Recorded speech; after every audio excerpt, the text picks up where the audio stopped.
topics and opinions expressed on the following show are solely those of the hosts and their guests and not those of W4WN Radio, its employees, or affiliates. We make no recommendations or endorsements for radio show programs, services, or products mentioned on air or on our web.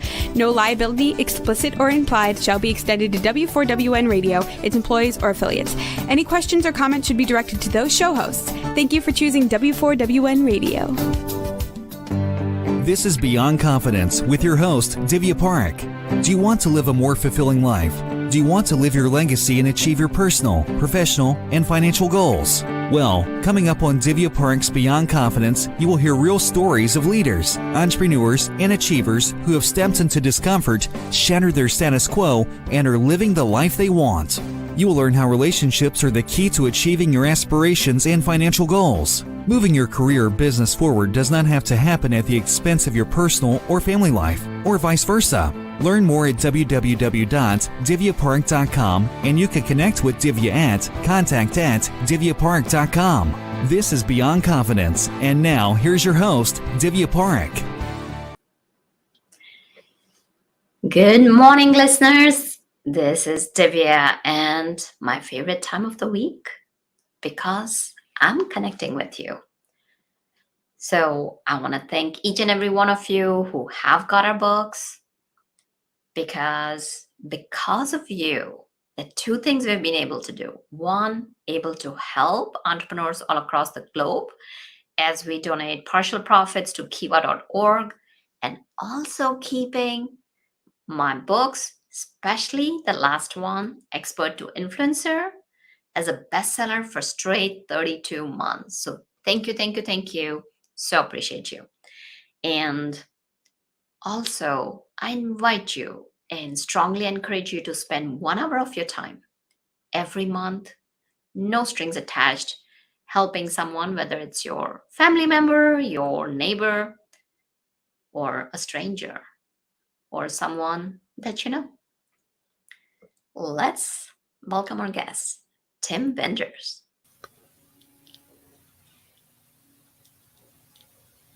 Welcome, Tim. Hello, Divya. It's good to talk to you this morning. Good to have you. So, folks, Tim is a strategic coach, coaching CEOs and professionals in corporations. So, Tim, let's start your journey when you were a child. Do you recall a moment when somebody left a mark on you or when you got in trouble? Oh, when you got in trouble, I wish you hadn't asked that one. Divya, I lived, I had such I call it a charmed life growing up. I grew up in what was a small town then just outside of Atlanta, and it would have been, I feel like pretty idyllic, but I guess there was a road that I took at one point that I think really had a big impact on my life. Both my parents were educators, which I think is very valuable for those teachers and educators listening in. I'm not sure that there's much of a higher calling than that. Both my parents were educators, and I thought that I wanted to be a teacher and a coach because I just was wired to do that. But Divya, one time I remember finding out how much my parents made. And for most people that aren't aware, teachers aren't typically paid a very high salary. And so this was probably in my early high school years, mid-high school years. And I made the decision that I wasn't going to do what they did because of the financial aspect of it. And so I looked around. This was in the early 80s, late 70s. And I said, what can I do to make money? I wanted to make some money. And at that time, 4 out of the top 5 positions were listed in, I think, the U.S. News and World Report as being engineers. Well, I lived, a few miles from Georgia Tech in Atlanta. I was okay in math and science. And I said, I'm going to be an engineer because they make more money. So I did go to Georgia Tech. I did get an engineering degree.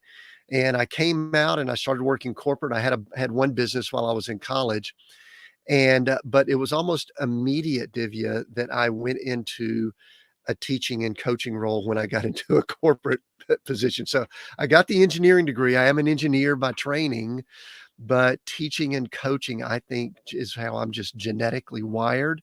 And I've often wondered many times, what if I had leaned into that teacher coach role and not pursued that financial aspect, we can make those changes, or we could ask those questions, but it's irrelevant at this point. Absolutely. And that's one of the things that so many people keep on pondering over and remain caught up in what if. And here's the thing, that even though you did not go that route, you still ended up teaching and training and coaching people. So you might have taken a detour. And at the same token, think about it, that as you educated in engineering, you learned what is the mechanics of thinking of tech people. And maybe that has allowed you to serve even better. Yeah, and definitely strategy and process and systems and structure, and I do have a bit of an appreciation for all of that. I mean, I still do that. I mean, strategic. I score high on the strength finders and all in the strategic realm. So you're probably correct. In other words, I shouldn't do a what if. It's probably just the way God kind of brought my pieces together so that I could be who I am today. And the way I look at life, Tim, is that there are no should haves, could haves, because where you're at, that's where you're at. Why not start the day from this point forward? Because as you mentioned earlier, that since we cannot change it, it's irrelevant. So now you went into corporate world, and so what made you transition into becoming a trainer? It was fascinating, Divya, and maybe one of these things that's sometimes difficult to explain, but I went in. I actually started working at Bell South Corporation just in Atlanta, and I had just gotten married and starting my life with my wife and all of this, and a few years later, we had our first children. But I stepped in a corporate environment, and I immediately was beginning to learn things, and as I learned, I wanted to turn around and teach other people about what I was learning. And I thought that was just what everyone did, but that's not what everyone does. And I just was naturally inclined to learn something and then turn around and share. Learn something and turn around and share. And at the time, Bell South had something that they called the Bell South Leadership Institute. And because I was just really inclined to teach and train, I moved into that role at some point along the way, and I enjoyed that thoroughly and moved around a good bit. I was actually in the corporate world for right at 9 years, and I had 10 jobs in 9 years. So I was moving around very quickly. And one thing it's an interesting little funny sidebar is that I recognize that I was probably not cut out for corporate within a few days of going to work there, because I was immediately looking for businesses and starting this and doing that so that I could move away from that corporate position. So in the mid 90s, I was able to step away because I'd started a business on my own, and I've really been a business owner entrepreneur. I've really been a business owner entrepreneur since early years. And so that's kind of my corporate role that I had. hmm So you mentioned that you knew within 9 days of joining the corporate world that it wasn't meant for you. So was that the reason for you to be moving around in 9 jobs? And what was it that made you move out of the corporate career finally? I think so. It's interesting. I had family members during that time says, "Why can't you find anything that you could just settle into and do for, the rest of your life?" And I just was not wired that way, Divya. First of all, I wanted, and it kind of is going to feed into some of the topic that we talk about, I wanted to have a little more control over my hmm situation. And maybe it was perceived control, because I do think at times we fool ourselves with the level of control that we actually do have over circumstances and events and things going on. We do have some, but I don't know that we have as much as we believe. And one thing that I did not like, and this will tell you a lot about me right now, is within the first few days, I had a manager that came to me. I was on a phone call talking to HR. about some of the benefits that I had and things like that. And I remember this manager walking out of his office, coming to my desk and saying, "Tim, you need to handle those calls on your personal time." And I Hmm. remember just something clicked in my head. I said, this is not for me. Hmm. Now, it was 9 years later before I left and was able to leave, but I just said, I want to be more the person in charge or control. And so that was really the process that I went through to learn that corporate was a good place. I liked it. I enjoyed the people, but it probably wasn't a lifelong ambition for me. Hmm. That definitely makes sense. So, as you transition out into entrepreneurship, how was that transition? Because there are a lot of people who have gone through the great resignation, and now, of course, the corporations are talking about the great retention. So, between this balance, and now, especially with, again, we're because of inflation and what the stock market is looking like right now, what is happening is that, like, people in corporations, like especially C-suite leaders, have started laying off people, and some companies are just kind of laying off few here, few there, but you can definitely start seeing that impact of economy hitting it. So as you were doing it, and there are a lot of other people who may be thinking, I want to leave, what are a few things that they should consider before they step into entrepreneurship? I think one of the tough things, I actually did an interview on our podcast not long ago with a gentleman that had been the head of a large corporation for many, many years, and the company got bought out. They had an exit. And I asked him how his identity was now that he wasn't, walking around with that tag of CEO of large corporation. And he actually admitted that the identity that he had was somewhat wrapped up in that. And I bring that up because many of us don't realize that our identity is tied to our title or our job or our bank accounts or something to that effect. But specifically to this, it relates to, I'm an engineer or I'm a manager, or I'm the, CFO of this organization. And then all of a sudden they make a change, even if they wanted to make that change. And then they wake up a day later, a week later, a month later, and they go, my identity was tied to that more than I thought it was. And I'm missing some of me now because I don't have that role anymore. So and that's kind of a foundational principle. I always ask people that have worked somewhere for a long period of time and then make a change. How you doing? How's your identity going with that? I think that's one of the foundational things we could talk about. And then we could talk more about, proactive and reactive later. But I think that identity piece is something that people need to ask themselves, how much of my identity is tied up in this role? Definitely, very valuable point, because that's part of one of the chinks that is construing the golden handcuffs, so to speak, in the corporate world that hold people back from moving out on their own. So, as you started your business, you talked about you created businesses worth $1 million. Share your journey and then going down to bankruptcy from there. Yeah, that's a fun story, Divya. I'll try to condense it a little bit here, but so I actually had my first company in the mid '80s when I was at Georgia Tech. I was building some protective relaying circuits and selling those to the power company, and so I had an experience in business there, and then went to work corporate. And what I started doing in corporate, I actually had some things on the side, just trying to generate some revenue so that I could leave when I was doing corporate.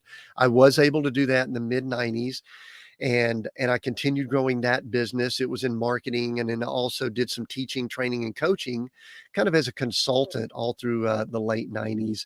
And then in around 2000, I had done some things in the real estate space with my family and with some other people. I'd been doing some things in that area since the early '80s.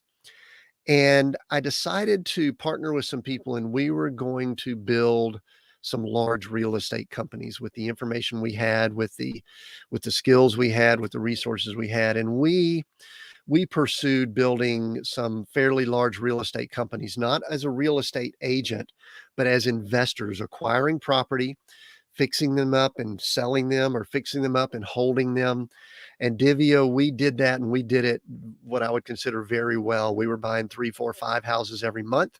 And we had a lot of properties in our portfolio. We were selling properties, most of this in the Atlanta metro market. We started expanding into other states, and those businesses grew. We started a lead generation business that spun off from those companies that brought in leads for people that were interested in selling their homes. That was a nationwide business. And then we started coaching, teaching, and training, because that's what Tim does. That's what he loves to do. And so we started a teaching, training, and coaching business that was a nationwide. In fact, it actually was beyond the United States borders. And we started that, and it did very well. And Divya, all of that was in place, and they were doing extremely well. And all of those 3 companies would have been 7 figures valued at or more. We were, I think at the time of 2008, we held over 100 pieces of real estate, primarily single family homes. And we also probably would have been valued, depending on if you valued it at that high point, at a little over $15 million in real estate. And then 2008 hit, and we thought we were prepared for it. I saw it coming, Divya. I've had coaching clients all over the country, and I knew that we were in for an adjustment, a correction. The thing that may have impacted me was I didn't really expect the government to, I guess, I don't want to say prop things up, but they kind of helped out more. And I think it made it a longer process, instead of maybe ripping the Band-Aid off and making the adjustment correction. To make the long story short, we were living in a resort community. We were living well in 2008. And we just had a slow erosion of all of those assets, all of those companies. And by 2013, we had lost a lot of that, lost our personal home, went through bankruptcy, and my wife and I packed up what few items we still had, some in storage, some of it in a Honda van that was an old van. And in 2013, we became, some people would call it homeless. We called it nomads because it just sounded a little bit better. Right. And you mentioned about your kids. So were your kids grown up by that time, or they were with you? Yeah, they were at a tough age. It would be a great conversation to have with them.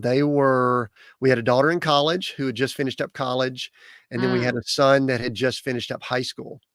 And so we looked at them and said, time to grow up. And yeah. there's not going to be a home to come to. And I tried to convince myself that was good leadership training for them. Because, sometimes as parents, kids will come back, and sometimes they do that as a little bit of a crutch. Our children did not have that opportunity. Our son packed up stuff, drove cross country to LA, where he was going to get in movies and film. And our daughter went overseas, where she became an au pair, or a nanny. And she decided to travel and see the world some by doing that for a season, and did well with that. And I think it was tough. It was tough for everybody. I went through it very quickly. But Divya, it was painful. I won't lie. It hurt in many ways, and Mhm. I felt as if someone was just punching me in the gut constantly during that season in our lives. Of course. It's a hard thing to sit your children down and say that you'll not have a home to come to, because that's where the memories are, your traditions and holidays, and there's so much more than a home. It's a life created together. It's creating those cherished moments. So you did say that you did see it coming and it didn't happen. So how could you have been proactive, or how people can be proactive instead of being reactive? Well, there are a number of things in that role. I think kind of the foundational principle, I talked about it earlier with identity, is the mindset of being proactive. And there's a term that I use quite a bit. I don't think it's biblical. I don't know that it's a proverb. I don't know that it's a wise saying from any, scriptures or any, but I say, thou shalt not fool thyself. And one of the things that many of us do, and I believe that people are probably doing it right now, is they get somewhat delusional in having this thought that, yes, there might be cycles in the economy. There might be situations that occur. There might be calamities and events that occur in the world, but it won't impact me. And I was of the effect, I mean, I looked around, I had some business partners that we worked well together, but we probably needed to clean up some things that we had in our partnerships that we didn't do prior to the things getting tough, because it's tough to do it once challenges occur and finances get tight. You need to do some of those things prior to that. And also probably would have set aside more resources.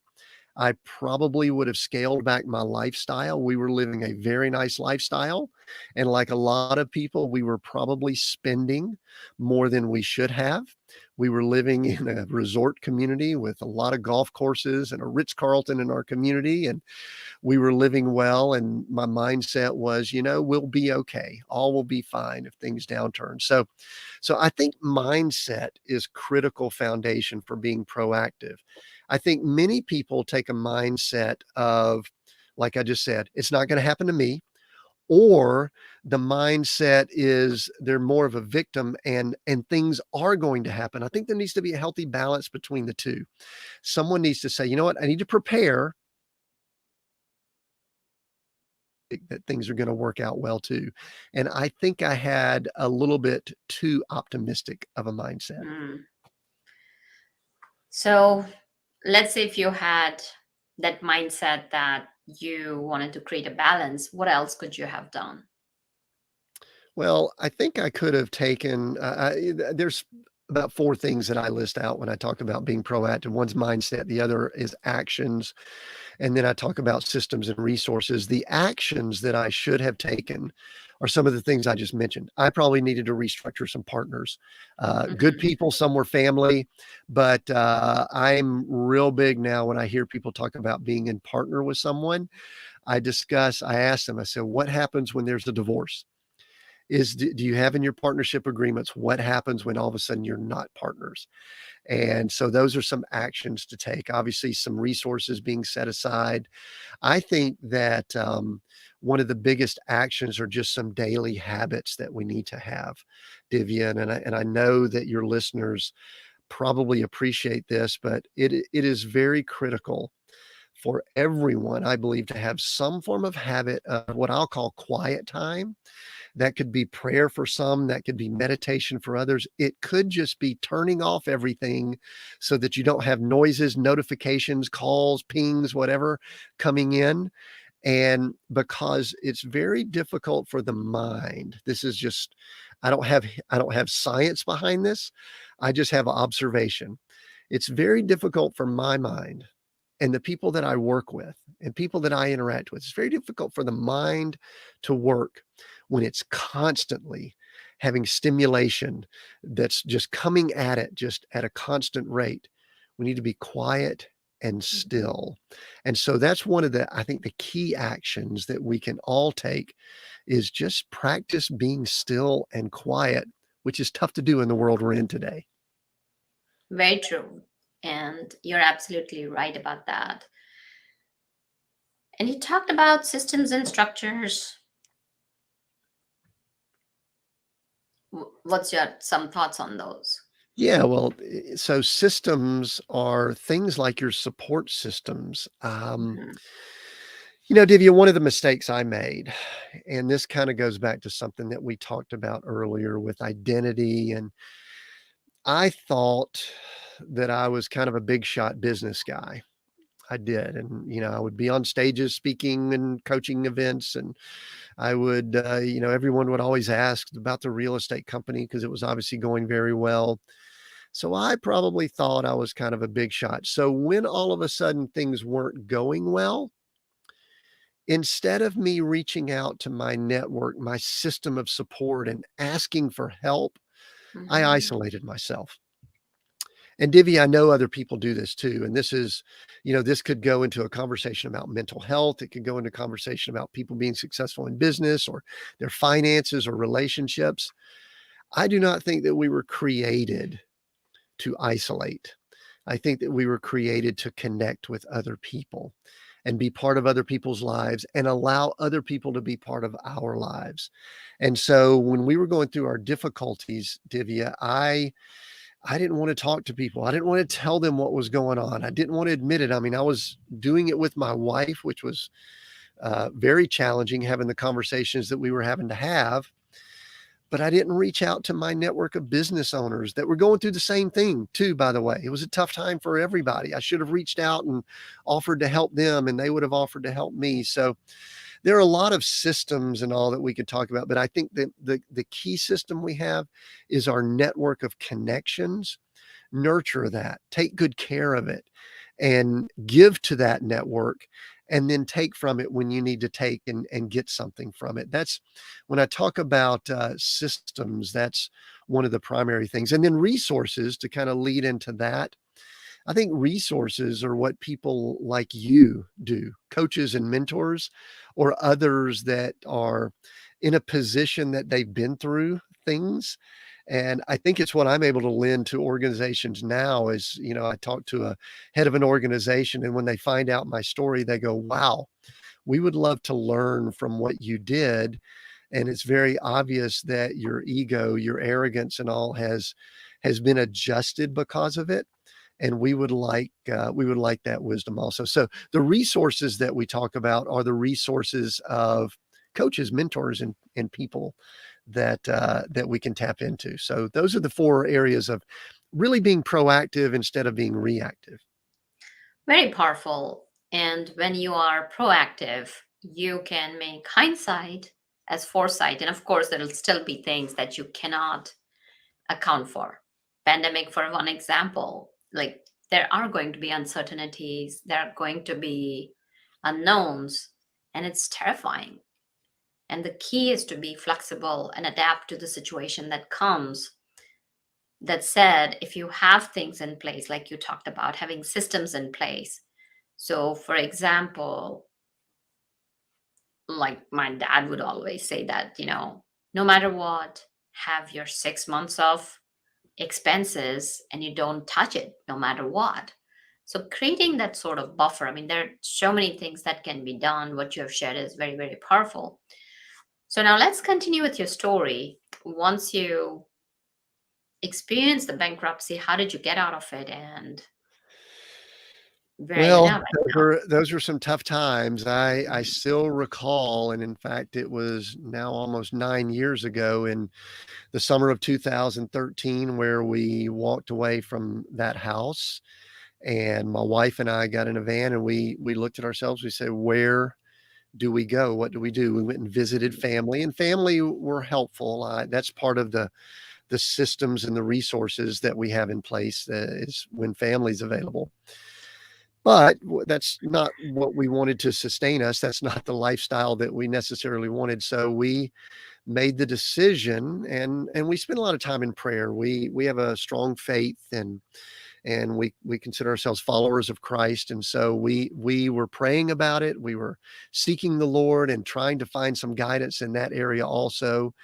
And we felt really compelled to go visit some friends of ours that we had been in business with. They'd been through similar things, not quite as drastic, out in Colorado. And so that's all we did. That's the only instruction we had, Divya. And so we did Mhm. that. And then that opened up some doors for us. And, sometimes when you just take a step in faith, and I think about that, the Indiana Jones movie where he takes the step of faith and he steps out on what looks like a cliff. And all of a sudden there's actually a bridge there. And I think we all have to take steps of faith in life. And I look back at that time, and it was a big step of faith for us, because we probably could have gone and maybe stayed in like my parents' basement and just stayed there and been sort of safe and secure. But we really felt like we needed to get out and go. We had very little financial resources by that time. We didn't have a lot of good hope. I mean, I was typically one, Divya, that I was always thinking of business ideas. I had thoughts all the time, but yet during this season, I could not think of anything. I even tried to get a job at a McDonald's, and I couldn't, because I walked in and said, "Can I just work here?" And they said, "You need to go fill out the application online." I went, and I'm an engineer. I could go on the internet, could not get the application to go through online. I couldn't even get it to go through. And so anyway, I took that as a sign, just keep moving. And so we went to visit, and it just opened up doors for us. And something that we started doing that was very odd and unique, I think your audience might find it kind of curious. We started house sitting. Now, I didn't even know house sitting existed. But remember, we were homeless, we were nomads, so we really didn't have a place to live. We were staying with friends at times, and if we had a few resources at times, we'd get an Airbnb or something like that, or whatever they were called during that time. That was right before Airbnbs came to be. But we found these people. There were a few websites where people had their homes, they needed to travel, and they wanted someone to watch their homes when they left. And I never knew it existed. And usually there was a pet involved. They didn't want to put their pet in a kennel or something. And we didn't have a pet with us at the time. So it was a joy to us. So we actually started doing that in late 2013. And we did that for a few years. In fact, we still do that from time to time. And we did that in Australia, New Zealand. We did it in Europe. We did it all over the US. And that was really how some people say, well, how did you live? That's kind of what we did for a little while. Well, that's a powerful thing that you shared. And a couple of things that jumped out at me is that asking for help. So many of us shy away from asking for help, and it's important. And then the second thing is taking faith. Whatever your faith is, have that belief and take a leap of faith, because it will open up doors for you. So I'm sure that some of my listeners are extremely curious about what those websites might be, because a lot of people are looking for travel, and travel can be very expensive. Yeah, you could do a search for those. The one that comes to mind, because we haven't done anything with those for a number of years, I'm pretty sure it still exists, is trustedhousesitter.com. Trustedhousesitter.com is one of those. There are a few others, and I'm sorry, I'm drawing a blank on those. Oh, It's it's been years since completely I've looked. fine. This is Yeah, a but place you remembered. yeah, yeah. And so and you're right, though, the doors that opened up for us is that we went and lived in Australia and New Zealand for 9 months. Well, let's go backwards. Do you think that Tim and my wife Glory, that we would have ever gone and lived? I mean, we might have vacationed and gone to New Zealand for like 10 days and ran around trying to see everything and then left exhausted like a lot of us do when we're tourists. Mhm. But no, we went and spent 3 months on the South Island of New Zealand. We spent 6 months in Brisbane, Australia, and also traveled to Sydney and Melbourne. We were spent a month in Melbourne. And we actually got in a little camper van. We had a few dollars at the time and zigzagged the entire island of New Zealand, just seeing things and looking around. We did not have a lot of financial resources. Some people say, oh, they must have had a lot of money by then. Nope, we didn't. We were just still sort of living on faith and still just kind of doing what we thought we were to be doing. And then we lived for 3 months on the South Island of New Zealand. And we would have never, ever, I could guarantee you, we would have never done that had our lifestyle and what we were doing continued as it was prior to 2008. And then today we fast forward, we live in an RV, we travel, we have more financial resources than we have ever had, but we do not spend very much because of our lifestyle. We keep a very low lifestyle. So we have learned some lessons there. But yet we live in my motor coach. I'm coming to you now from the passenger seat of our motor coach that is almost 40 feet long, 39 feet. It's behind me for those people that are watching. And we travel, and we started doing that in late 2018, early 2019. And we weren't sure why. We weren't real RVers or campers, and we don't really camp. This is not really a camper, by the way. It's a motor coach. But you're talking about being proactive, Divya. All of a sudden, had I told you in late 2019, early 2020, that the world would shut down and people would have to live a socially distanced lifestyle because of a worldwide pandemic, I don't think either one of us, as smart as we are, or people listening, would have said, yeah, that's probably going to happen. Well, we looked at each other when that happened and we said, wow, we're sort of prepared for this. Now, we're not excited about it. That's not what I'm saying. But we already lived a socially distanced lifestyle. We have our house with us all the time. And we were able to travel places that weren't, crowded city centers and, go to places like right now I'm in South Dakota. Nobody lives in South Dakota. So they're not as concerned about pandemics here because it's very few people here. And so we were really positioned to do some things differently. And we felt that we had done that because we had stepped out on faith many years before. Absolutely. What a powerful story. So, folks, it's not just being proactive, it's also taking those steps in faith and letting the doors open for you, being curious, being open to things, and letting the new opportunities come by. So, Tim, if you would like to share with us your website, any of the resources that you'd like to share, how can people connect with you? And Sure. some great sharing over here. Yeah, it's interesting. During this time, I've actually written a novel, and I got inspired to write the novel when we were on the North Island of New Zealand. And it's a novel that's titled Coach, a story of success redefined. And really all of our lifestyle is about redefining what success really means. And this is a novel, but it's a novel that's an inspirational novel. So people can go check that out. We also have a podcast. It's titled Seek, Go, Create, and the same themes that we've been talking about here, leadership and business primarily, but also redefining success. And they can find all of that at my website, my personal website, which is timwinders.com, timwinders.com. And there's a link there to go check out the book. They could even download chapter 1 for free if they'd like to check it out and see if it's something that might be of interest to them. And they could also link to our podcast and go check that out and listen to, very similar to you. We do long form interviews and talk to just a lot of really neat and cool people there at the podcast. So come visit and connect with me on all the socials and all. You can find them there at timwinders.com. Absolutely. Well, we wish you all the best, especially with RVing and with your adventures and new places and enjoying your life, helping others. And thank you for joining us, Tim. Thank you, Divya. I've enjoyed the conversation. Absolutely. Thank you, listeners, for joining us, because without you, the show would not be possible. With you, you are the core of our podcast. Reach out to us and let us know how can we be of service to you. And also thank you, Juan, for making it technically possible. Be well and take care until next time.